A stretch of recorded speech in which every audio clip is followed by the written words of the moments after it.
Selamat pagi sahabat-sahabat di dalam Tuhan. Kiranya Tuhan kita Yesus Kristus terus memberi kita kekuatan dan kesehatan yang sempurna, bahkan damai sejahtera. Firman Tuhan dalam Mazmur 62 ayat 1 dikatakan, jiwaku menanti dengan tenang pada Allah saja, daripadanyalah keselamatanku. Ini hebat sekali firman Tuhan ini. Ada satu pujian, hanya dekat Allah saja aku tenang, daripada nyala keselamatanku. Hanya Dia gunung batuku, hanya Dia kota bentengku. Aku tidak akan goyah selama-lamanya. Ini luar biasa. Jadi firman Tuhan yang disampaikan oleh penulis Mazmur ini luar biasa. Daripadanyalah keselamatan kita. Sahabat-sahabat di dalam Tuhan, keselamatan ini adalah anugerah Allah. Keselamatan ini adalah pemberian cuma-cuma dari Allah. Kenapa? Karena kita adalah orang-orang yang berdosa. Roma 3:23 bahwa semua orang telah kehilangan kemuliaan Allah. Semua orang telah berbuat dosa. Ini penting.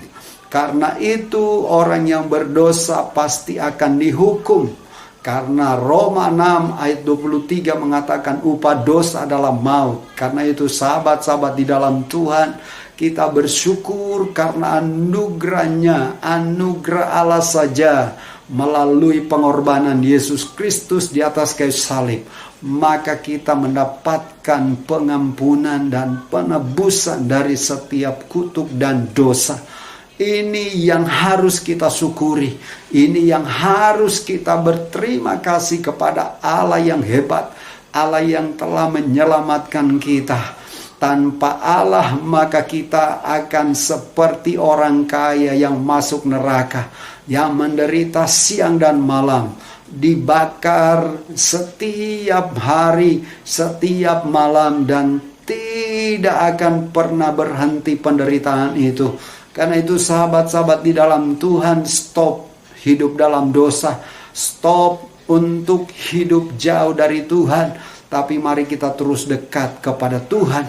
Kita belajar bergantung total kepada Tuhan. Dan seperti pemazmur mengatakan bahwa daripadanyalah keselamatanku. Demikian kita juga harus berkata daripadanyalah, daripada Yesus keselamatan hidupku. Dan hanya Dia yang memberi keselamatan yang kekal. Jadi sahabat-sahabat di dalam Tuhan, kita harus berbangga, kita harus bersyukur dan terus kerjakan keselamatan kita. Jaga sungguh-sungguh, jangan dijual keselamatan kita dengan hal-hal yang sifatnya lahiriah. Tetapi mari kita tetap terus maju dan terus menyenangkan hati Tuhan. Dan terus membuat iman kita bertumbuh, sehingga kita benar-benar boleh mengalami kebaikan dan kemurahannya. Jadi sahabat di dalam Tuhan, sadarlah bahwa keselamatan yang kekal asalnya daripada Allah sendiri. Dan kita hanya bersyukur karena anugerahnya yang luar biasa. Hamba berdoa untuk sahabat-sahabat dalam Tuhan dan juga hambamu, kami bersyukur, berterima kasih buat anugerah dan keselamatan kekal yang Kau berikan. Engkaulah yang menyelamatkan kami, Engkaulah yang menolong kami sehingga hidup kami menyenangkan hati Tuhan. Terima kasih Bapa buat anugerah dan keselamatan kekal yang Kau berikan. Mulai hari ini biarlah kami tetap taat setia dan tetap Tuhan berpegang pada janji-janji-Mu. Di dalam nama Tuhan Yesus, haleluya, amin.